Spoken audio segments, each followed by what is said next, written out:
Please help me welcome our moderator to the stage, Erik Azulay from Nexus Startup Hub Charter Consulting. Welcome. Yeah. Thank you. Is this working? No, not yet. It is. All right, great. So I'm sure that this is me with a beard. Oh, now without the beard. I'm sure that you've been very much looking forward to this. The questions that we've had before are people take a look at funding perhaps too much as a goal in itself as opposed to a tool or as a way to get to making your business greater. But on the other hand, when you need funding, you need funding. So I know that you've all been looking forward to this to actually be able to listen to the venture capitalists, the angels, and startup ecosystem providers about what it takes to convince an investor to fund your startup. We have a great panel today. So let me introduce them, and then what we're going to do is I'll ask several questions, which are the most common questions that are asked of investors, and give a chance for each of them to speak about that and their perspective. And then we definitely want to open up to questions from y'all, so that you can have an interactive session and ask specifically to them and have your chance to talk to them. But first, let me introduce Anurad Damani. Anurad is a fourth-generation entrepreneur who has been active in the investment space since 2011. He's invested in over 57 startups, participated in 100+ funding rounds, yielding a 4.2 multiple for Artha Ventures. Some of his investments include Oyo Rooms, Exotel, Baby Chakra, Koutloot, Tata, and Now Floats. In June 2018, Anurad launched his institutional fund, the Artha Ventures Fund. This fund has about a $30 million corpus, a life of 7 years, and will invest in up to $2 million over the course of 3 rounds into 40 to 45 early-stage disruptive solutions. This fund made its first close in July of 2018 and has made 2 investments so far. Please welcome Anurad.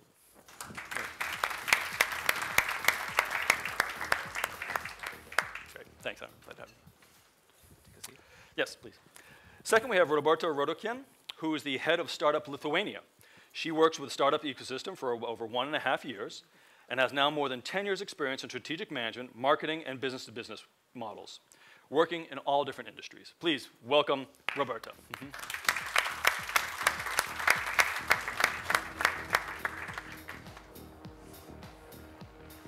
Thanks, thank you very much.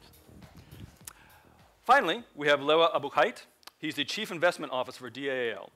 He's worked previously in prominent companies within the MENA region, such as Orange, MBC Group, and BlackBerry.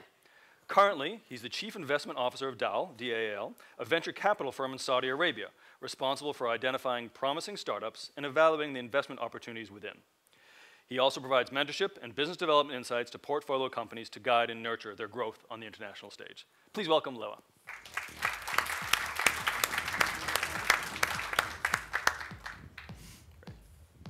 Thanks, Lewa. Great to see you. Again, my name is Erik Azulay. I am the executive director of Nexus, which is a business incubator in New Delhi. I'm originally from Austin, Texas, one of the startup and entrepreneurial hubs in the United States. And I run Charter Consulting. I've worked in international startups and commercialization of technologies in several countries around the world, including Russia, Kazakhstan, Colombia, South Korea, and now, like I said, in India.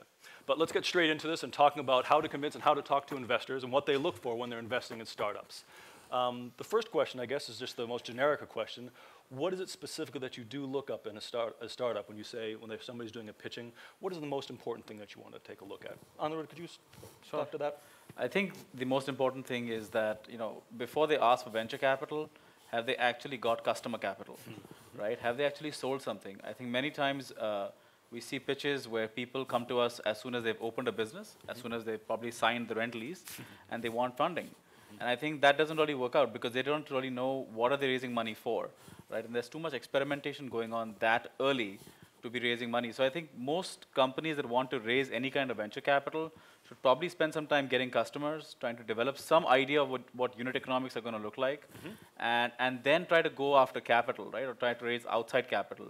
Because once you've got outside capital, the complete paradigm changes, right? You don't have so much ability to go out there and experiment all the time, right? Unless you're working with an accelerator, for that matter. But if you are going to go get venture capital, they expect you to start running from day one, right? From the time the money hits the account, the race is on. That's right. And it's good to have at least some idea what your customers are going to look like before you take that.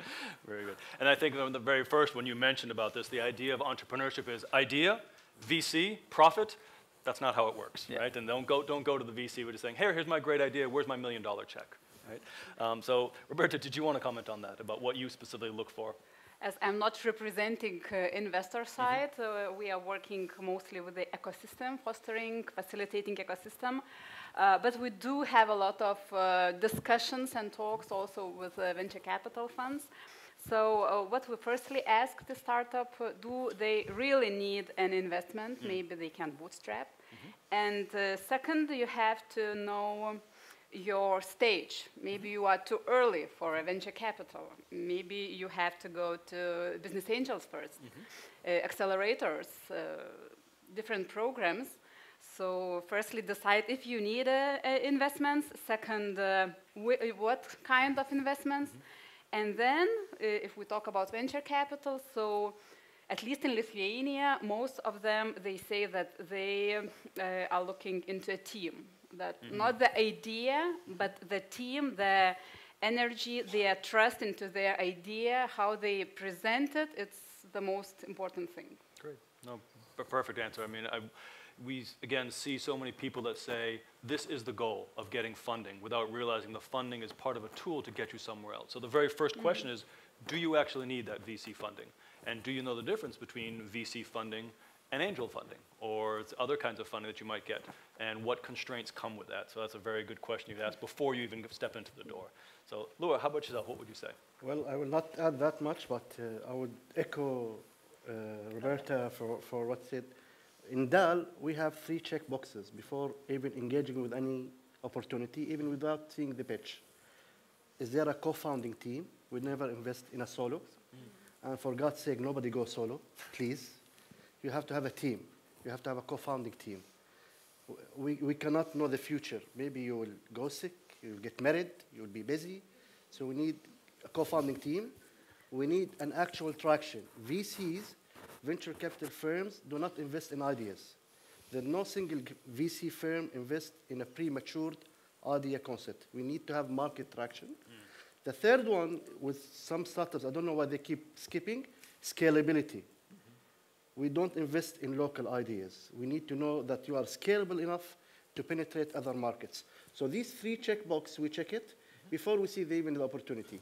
So if you have a co-founding team, you have a market traction, you have scalability, then we will discuss with your pitch and the investment pitch, and what you have.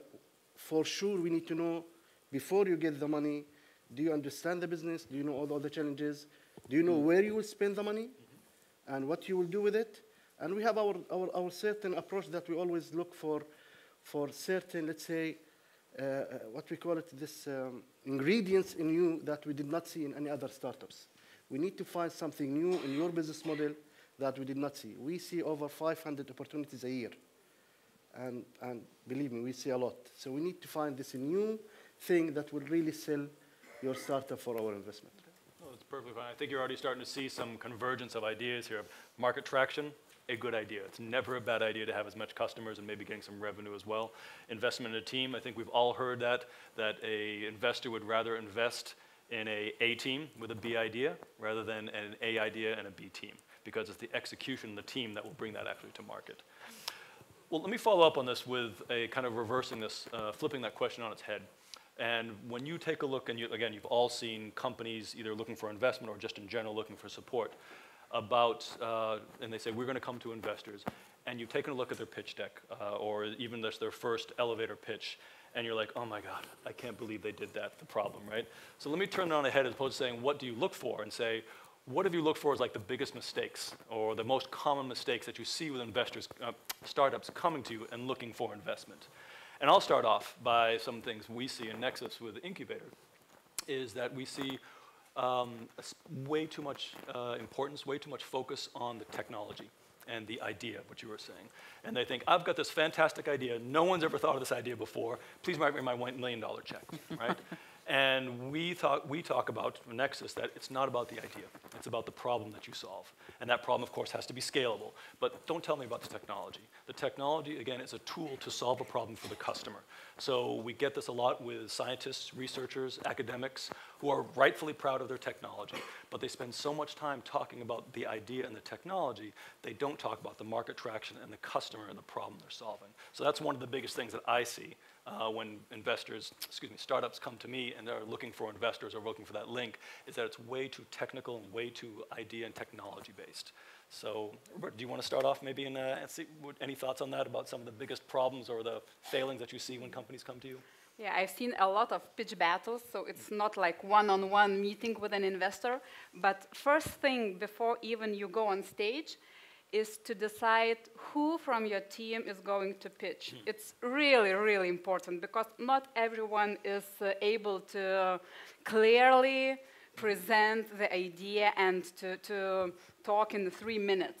So firstly, look who can do this the best. Very good.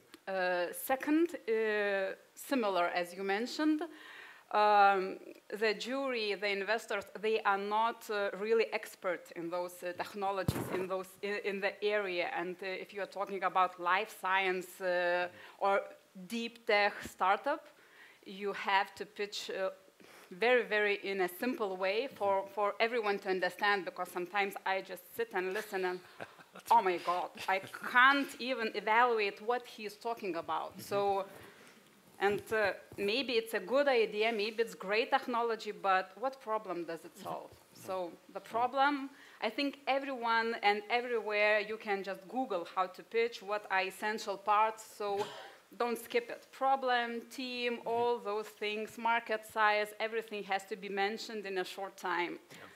No, that's wonderful. Yeah, so pitching is a show business. Choose a person who speaks well. Be clear and concise. I mean, I can't tell you, and I'm sure we've all seen this, where we've gone through a pitch, and again, they get very technical very quickly, and I feel like I'm an idiot. And at the end of the pitch, I'm like, that's wonderful. What is it? What are you doing, right? You know, and I have no idea. You should never be in that position, right? That when you're a startup and they're asking the question, so what is it you do actually? But you can find that sometimes with the technology. Lua, did you want to say something on that? Well, besides echoing all what Roberto said, please pick the right person to pitch your investment. For God's sake. I know you are the founder. I know you understand the business. You are the tech guy. You are the operational guy. But if I miss one or couple of words of what you are saying, I will be bored. I will lose interest. And believe me, investors lose interest very fast because we see a lot of ideas and a lot of presentations. We need clarity. If we do not understand your idea or your investment pitch within the first couple of slides, I don't think we will be interested in seeing the rest of the slides. I just want to add something. I will give actual case. Today morning at 9:30, we met a Turkish startup. They are not in startup Turkey because they are beyond the early stage. And they have this investment pitch, and the three founders, two founders and the marketing lady was there. The CEO, the one who is running the business on a daily basis, the one who founded the company, did not speak a word. The marketing lady, the employee in that company, led all the talks.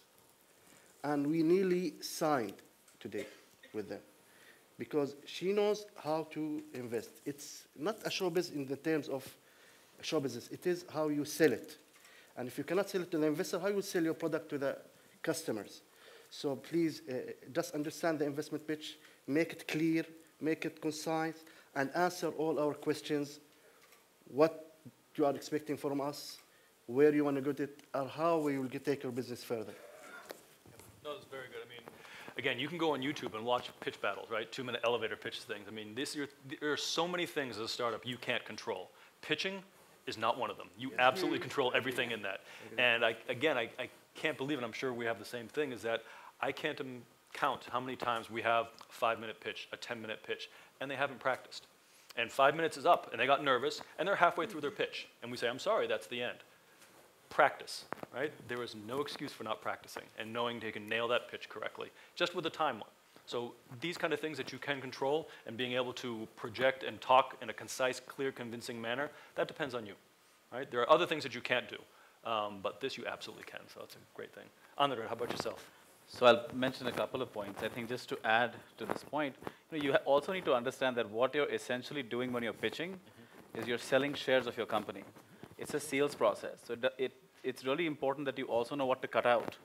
And you don't need to get into the details of everything. There's so many times when someone has a deep tech product and they fall in love with their presentation, and there's like, 8 font, and you're trying to figure out what the heck does it really say, right? Be careful. There's always going to be due diligence, and then somebody can get deeper into the technology part of it. You just need to know enough or do enough to get the second meeting. They're not going to sign up typically after the first meeting. So you just have to be interesting enough, and give them enough information to get the second meeting. And just one more point that I'll add is another mistake, and this is coming from another startup I met in Dubai, is you misestimate what is your total addressable market, right? So there was a real estate startup that I met, and I said, listen, can you tell me your addressable market? And the answer was there's $145 trillion of real estate assets in the world. All we need is 1% of that market, right? That's done, right? And I was like, well, if I'm a water purification company, there's trillions of liters of water in the world. Is that really how it works? I said, you really need to be clear with your total addressable market is what are you going to say no to, which may be too small for your business, and who are the people that are going to say no to you, right? Because there may be people that you're too small a solution for them, or you're too expensive a solution for them. And if you don't know that, it tells me that your sales team is going to be out there like with a machine gun trying to fire as many bullets as possible. And they have no idea who they're reaching out to. And it's going to be extremely expensive, extremely difficult, and the sales are going to take forever because you're going to be out there chasing the whales that are never going to say yes, right? Instead of going out and catching the rabbits and then making the sales happen. So I think it's really important in your presentation, have a slide and explain what is the addressable market that you're going after. And it's not $145 trillion of real estate assets. It may actually be, $10 billion worth of assets, right? But that could be a section or a niche that's going to grow over a period of time, and it's okay. We're not going to say no to something just because the market is too small today. As long as there is a case that the market might increase in the future, we'll still go ahead and make an investment. But when you tell me 145 trillion, right, the switch has just gone off. I'm like, he has no idea what he's talking about. I think I know the startup you're talking about because we made that. But I just want to add something quick. CAC. You know CAC, of course. It's cost per acquisition per customers. If you come a presentation without a CAC, I doubt any investor will be interested. If you don't know how much it will cost you to get one customer, believe me, you did not do your homework. And we're not stepping into it. You're not inventing anything. Huh? It's an old process. Investment, VCs, pitch is an old process. Go to YouTube, go to Google, go to Wikipedia. You will find zillions, trillions of materials. If I see a startup coming without a CAC or not knowing what the meaning of a CAC, there's a huge, if you don't know what the meaning of the CAC, leave the room. Please. Yeah. So it's a huge mistake. Please understand your market. There's so many materials, and read. And read. You can rehearse it. Yeah. Now again, there's so much information available publicly now that there wasn't before. And I think it's an extremely important point, which you mentioned, in other words, is that we always talk about who you're going after. Equally as important, if not more important, who are you not going after? And that applies to a pitch just as much as your marketing as well. In your pitch, we hear some people, especially the technical people, and they have a 10-minute pitch, and they try to squeeze it down to a 5, and they just try to speak twice as fast. Right? That's not how it works.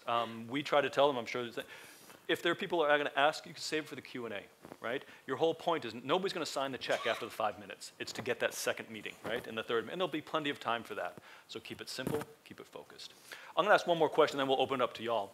But the question I guess I wanted to see is that, is there any specific milestones that you have to have, specifically as a VC, or versus an angel, or where you say, do you direct people to say, look, you're doing great, you need a bit more market traction, or you're too small at this point, go to an angel versus a VC, because the criteria that you have and the financial constraints you have are very, very different perhaps than an angel investing. So is there anything specific that you would do for that? You would say, don't come to a VC until, or if you're coming to us, you need this, at least from a development stage or roadmap stage. You want to start with that? So it's important to know which VC are you pitching to, right? Because every VC is different. So for example, if you're pitching to us, we're what we call an early stage micro VC, right? So our typical check size is 200K to 300K, right, to start things off. So yes, we would get into business models very, very early. And, but again, it's really important whether, even if I'm writing a 300K check, for me to know that you've sold. And I think it comes also because I was a door-to-door salesperson for 7 years, right? So I believe that, it's easy to sell, a customer, right? And that you need to find that first customer before you come to us and pitch us your idea, right? Otherwise, it'll be great. We'll probably thank you for your time, but we're not going to invest. We're not going to come back for a second meeting, or we're going to tell you, listen, come back in 6 months when you've got at least 20% of the customers you've promised in your presentation, and then we'll take a look at it again. Make sure you go out and sell stuff, right? Do you want to say anything about how you would either send them to a VC versus an angel, or? That's our main goal, is to direct the startups. So we consult startups and help them evaluate their stage and to show their way. You are too young to go to VC, please. This is our angel network, and please try with them. Or we help them to find accelerators or suitable programs. We also organize different trainings, how to pitch and so on. So it's our main goal to help. Otherwise, I would recommend every one of you try and go to different VCs, business angels, and even if they will kick you off and say, come later in 6 months, you will get so many great questions, great, they will show you your problems, great feedback and mentorship. So I wouldn't scare being kicked off, but I would try to go as many investors as possible. And also to participate in all awards, battles, and to get just reputation and awareness, exposure. Sure. Well, that practice and experience, it pays off, absolutely. How about you, Lauren? I just want to add something. All startups in this room, please, you have to have the anti-frustration DNA. You will meet a lot of investors, and the people that will say no is far more than the people that will say yes. But for God's sake, you have to have anti-frustration DNA. One of the best network we have is the people we said no to. We always keep in touch with the people we say no to, because sometimes they might be yes. So I just want to say that live example, one of our investments, our first investment actually we've made in DAL was in Turkey. Payments. We love those guys, and we love the team. And we actually took the decision when we met them in an event like this. It's not Startup Tech, it's another event, but we made them an event. And it took us around 3 weeks to be convinced, and 3 months to sign, and 6 months until the money get to their bank account, where we were convinced in 3 weeks, by the way.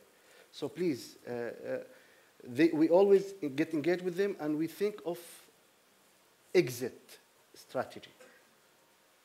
Always keep the exit plan in your head. And when we see a startup that we like, we always push them toward the exit strategy. That's why we push them to be engaged with the top fintech payment gurus in the world. And one of them is here in Turkey, and now they become a very strategic partner with them. We always push them to the exit strategy. No, that's a fantastic idea. I mean, knowing how the investors are going to exit, that is their first role, right? How we're going to get this money back and get the returns that we expect on that. And you as a startup have to think about what an exit would be for them. It's not that you're going to give them 5% of your revenue for the next 20 years. That's not what they're interested in, right? So you understand the model of how that angel versus a VC works is very, very important to understand their perspective. And like I said, it's not a good or bad, it's just different, and you need to understand that. And I want to confirm or say something else that Anirudh said, is that you need to do your diligence just like they do their diligence. And you need to go out and choose your VC or an angel with just as much as them. When I'm in India and I hear some of the companies coming to us and they say, sure, we're looking for investment. We have our pitch deck and we sent it to 100 VCs, and all we need is 2%, right? All we need is 2% to respond to us, so something will hit. That's just the odds. That's not how it works, right? You said, you see how many do you see a month? Somewhere close to 200. And yourself as well? Something like that, yes. Right? They're not even going to look if they say if it's not in their fields or not in their ticket size. There's no reason to look at it. Just another thing. The eye being convinced before the ear. So if your presentation is not that good from a design perspective, some investors will not look into it, like us. Anurag, do you want to say something else? So, just to add to the 2 points that Roberta and they just came up right now, it's important the people that you say no to to ask them whether you can regularly update them and get into the habit of updating that network probably once every 4 to 8 weeks, right? Just with what's going on in the company, right? It doesn't always have to be good news. It can just be news, right? And the more you're in front of our eyes and the more you are in our inbox, right? Trust me, and it's fine. People are going to say you're spamming them. They, they are going to delete your newsletters, or they're going to, stop taking your newsletter, but that's fine. But there are people who will track you.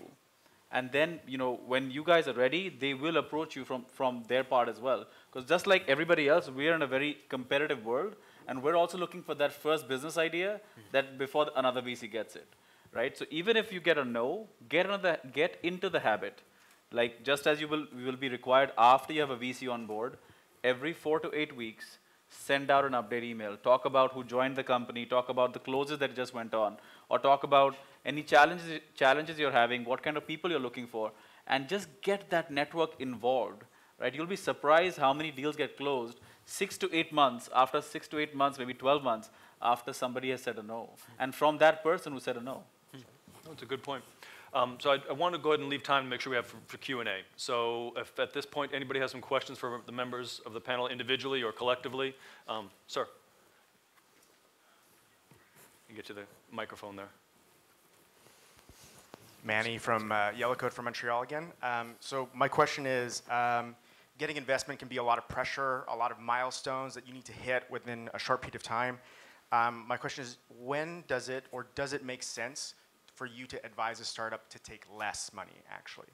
When does that make sense? Okay, very interesting questions. Who wants to handle that? You're talking about they're asking for like $100,000, and you're saying, well, wait a second, it might be better to have 80,000. We'll go a little bit earlier on. Less. So they have like a more steady growth.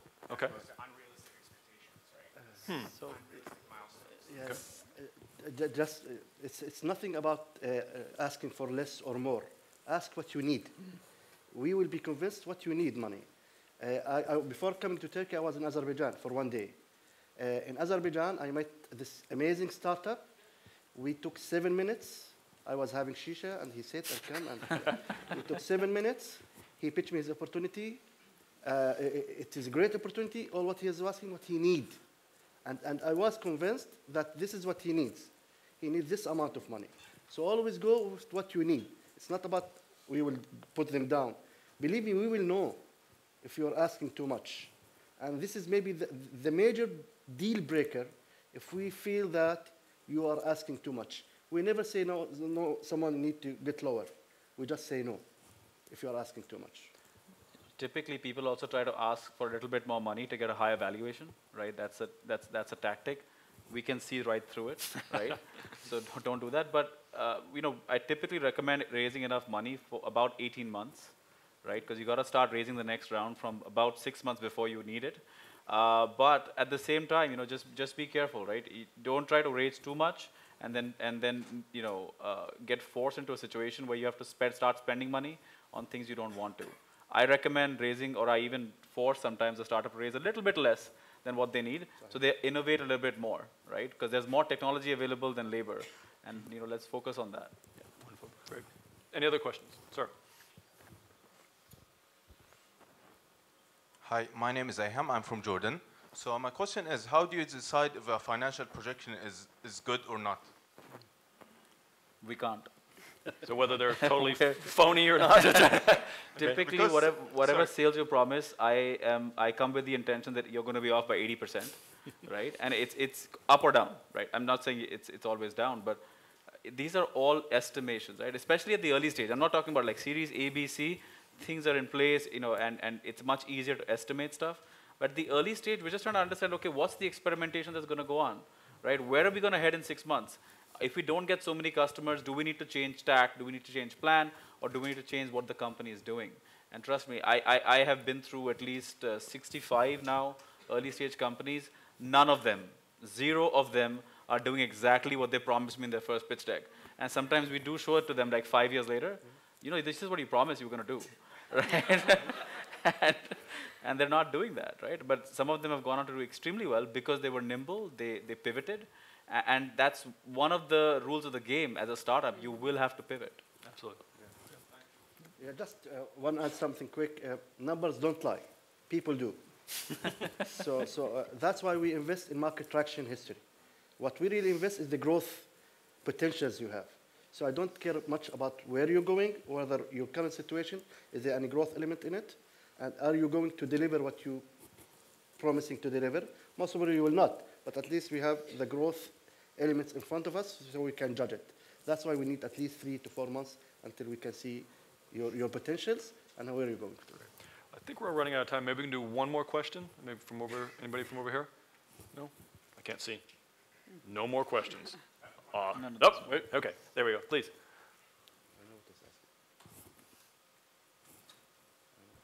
Hi, my name is Hashim. I'm from Pakistan. My question is, how do angel investors secure themselves? In what sense secure themselves? I mean, Like if they're paying out to a startup in a different country, so what kind, in terms of getting return, guaranteed return or whatever, so how do they secure themselves? so you're asking the return of an angel investor expectation versus a VC inspect, something like that? Not or are you only talking about that, collateral? in terms of the money that they're paying out, how is that secured? How is that secured? Like a collateral, I guess? Or? Investments into startups are not secure. I think No. it's high risk. So if you either take the risk, believe in a team and idea, or Because you guys don't have And- assets, right? I mean, nobody has I can't put a collateral on your building that you've got or your equipment. Usually, most of you are very asset light. So I don't think they're secured in that sense. I mean, Yeah, correct me if I'm no, wrong. it's similar to VCs. I think Yeah. it's just they believe that if they make 10 investments into startups, either from corporate money or from private money, maybe one of those startups will Hit? scale and will grow and will cover the cost of Right. Well, great. others. What I would say is that we either look for return on investment or learning, and we have more learnings than returns on investment. That's great. And Statistically wise, Yeah, it's the out of 100 companies, 2 of them will succeed and 2 of them will turn into a very successful ROI with multiple X's. So there's no security in the VC world or the angel investment world. If you're looking for security, go for Invest bonds. in- Yeah, exactly. Go for Go for a bonds. bond. Well, I want to thank our panel very much, and we're out of time, but they'll all be available, as will I, be outside during the break, and you can come to us individually and ask. But join me, please, in thanking our esteemed panel here. Well response. And we appreciate it. Thank you very much. And as Erik said, the panel will be outside, and certainly let's take advantage of that. So we have about 30 minutes. If I can ask you to be back in here at 10 Maybe it till is the same 4. setup. We're going to have pitching again, some good feedback. So a lot of great exercise. But let's do some networking. Let's connect, and really appreciate all the great panel so much. information. Thank you. Thank you. Really appreciate it, Erik. Thank you.